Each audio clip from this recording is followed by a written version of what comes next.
bridge to copy over. What do we do is send out a distress call. Is that? I think why don't we do that?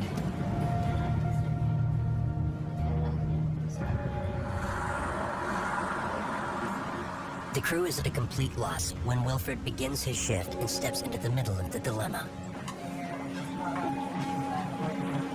What's up? What's up, boy? Lost what's up? It's right. Peter Brown started to talk in his famous way. So I told Peter Brown that, okay, I'm talking to Mel now. Which basically pissed him off. Oh. Well, Chris came back Zero. 30 minutes ago. Easy. Tensions on the bridge reach a breaking point. I just said something, and I was told to shut up. You're talking to Mel. Well, geez, that's no way to call it. You wouldn't want me to say that to you. Wilfred, shut up. Get off the bridge. I didn't say that to you because I work with people. I think Wilfred was on a line. You know, ships are like armies. It's not a committee decision. I mean, you can give your 2 cents to the general, but unfortunately it falls on the general's shoulders to make that decision, and sometimes they're hard decisions to make. All I'm saying is you could have worked with us instead of telling everybody to shut up. Fine, whatever. Yeah, indeed, whatever. If people don't get the picture, if they're indecisive, at that point I don't give about who's the first officer, like even who's the captain. There are 4 people out there, and those people are more important than anything else. With lives on the line, Wilfred ignores the chain of command and orders the crew to begin a search and rescue. Wilfred wanted to begin a search. There was no way I could justify going against that, so we spoke about what kind of search we wanted to do. We just go to the position where they were last seen. Start there, start green. Just start doing a scanning square. Yeah. I started a search right there to get to them as fast as possible. Obviously, I didn't consult Peter Brown. I talked to people that have experience and that have labels on them or egos. I have no idea why Wilfred doesn't trust Peter Brown. I guess it's just an ego thing. We have a very clear chain of command on this vessel. It's the only way a ship can run. This ship is not a democracy. It's pretty much a dictatorship. No. Paul was sleeping because he hadn't slept in 36 hours or something, and he said that I was in charge of the bridge. So there was no reason for me to call anybody else until it was over. No, it's not your decision, Wilfred. It's your decision. No, it's well, it's the captain's decision, and it's Peter Brown's decision. Peter Brown's been doing this for 30 years. Because of the situation where there's people lost, of course everyone's backs are up and everyone's tense and the adrenaline's pumping, and so they're just shooting off at the mouth. If I were captain, no one would be allowed to have any opinions on anything. You need to shut up. Know your place. Go to the next point where the Stop. Yeah. Now let's head back to that point that's out there. All right. But just as Wilfred's plan is set into motion, the call they've been waiting for finally comes through. We need your position right now before you say anything more, Ben. 60 degrees. I'm going back on course. He's flashing the light every now and then. He gives us a bearing. Okay. Roger that. Everyone okay? Is everyone okay? Everyone's okay. Okay. We got all the bottles out. The front power did not work. Oh, you caught up to them. Oh, yeah. And make sure that marine radio's on, because we've been trying to hail you when we haven't gone through. Yeah, it's because it's just low rate. Okay, keep calling in every 15 minutes on the sat phone and the radio if you can. That is your way, but we gotta go a little slow. It's kind of choppy out here. Okay, roger that. Keep moving that light around, because we found them, but they need a moving light to search on. Yeah, we're shining our light at you right now, and maybe you can see it. Actually, they were fine the whole time. I was giving them an hour before we even thought about it.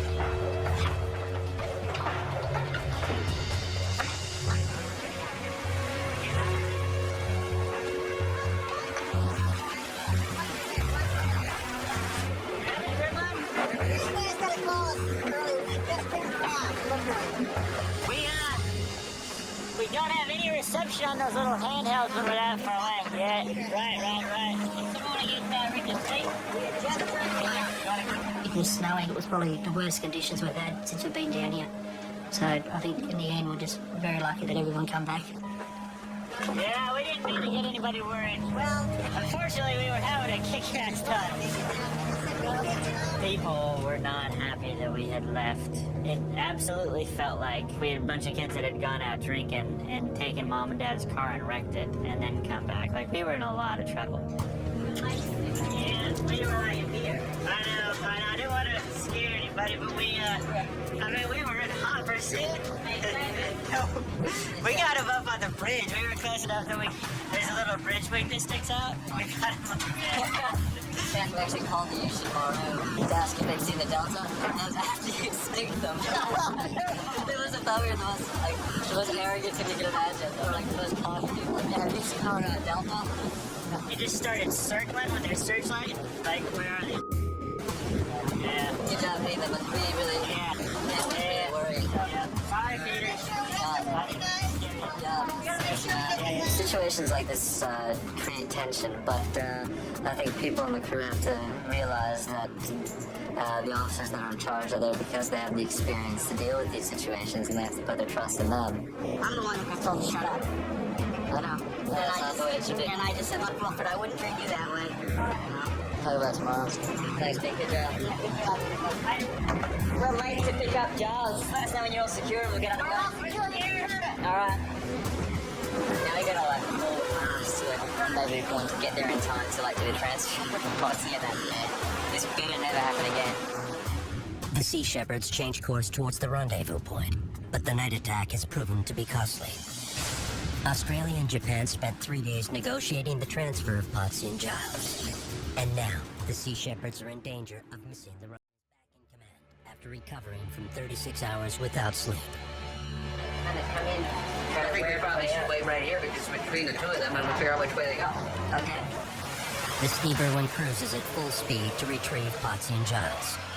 They are running late with several miles to go.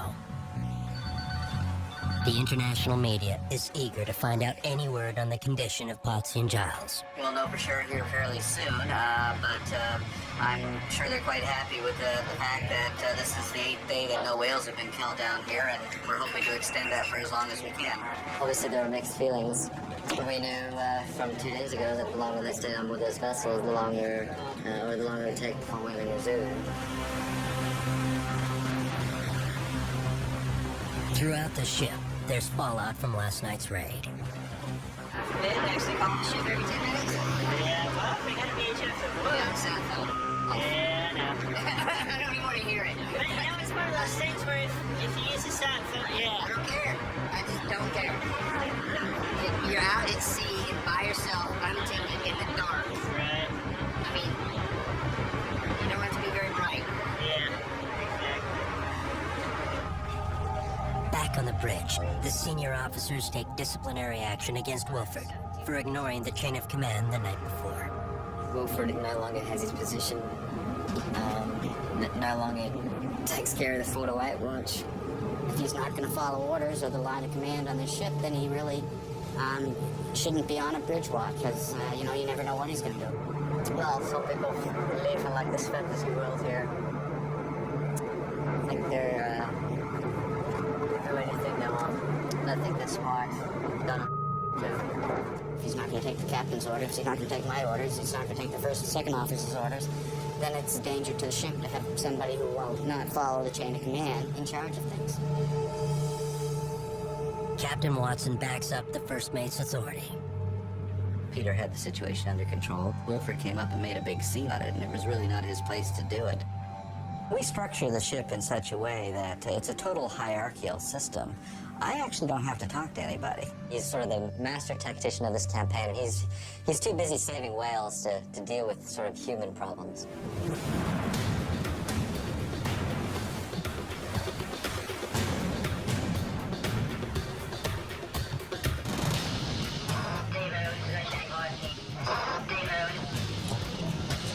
Oh, Shane, Parking, Steve Irwin, go ahead. Yeah, Steve, if you could increase your speed by 1.5 knots, that would be handy. Roger that. The Sea Shepherds manage to arrive at the rendezvous point for the transfer without a moment to spare. I'm so excited to unfortunate. I hope he doesn't mind.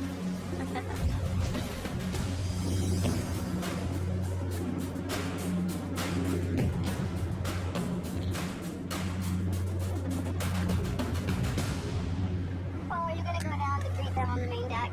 No. No? Alright, then I'll do that because I think one of us needs to be there to shake their hands and thank them. That's fine. I think it should be you. I don't leave the bridge.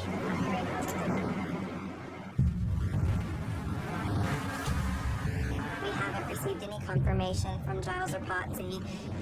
They're doing well. I just hope that they're okay and they're a little aggressive. They want to throw Potsy off. I just hope things calm down after that. It was hectic when they boarded the vessel. And it looked like they were assaulted and there was a pushing, and I think the Japanese overreacted. Here, like, come in. The crew waits nervously to find out what happened to their shipmates during the 3 days they were held aboard the Japanese ship. And if Captain Watson's gamble to board the Japanese vessel was a huge accomplishment or a complete failure.